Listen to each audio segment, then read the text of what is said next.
જંબુસર તાલુકાના ઉચ્છદ ગામે શ્રીમદ ભાગવત ગીતાની કથામાં પ્રજા વિજય પક્ષના રાષ્ટ્રીય અધ્યક્ષ પૂર્વ આઈપીએસ ડીજી વણઝારા સાહેબ તેમજ રાષ્ટ્રીય ઉપાધ્યક્ષ ભાવસિંહજી ગોહિલ હાજર રહ્યા હતા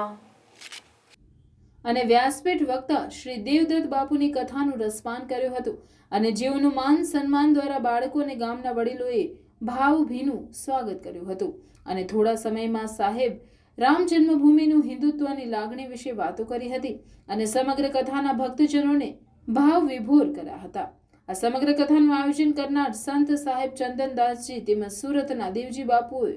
સફળ રીતે પાર પાડ્યું હતું।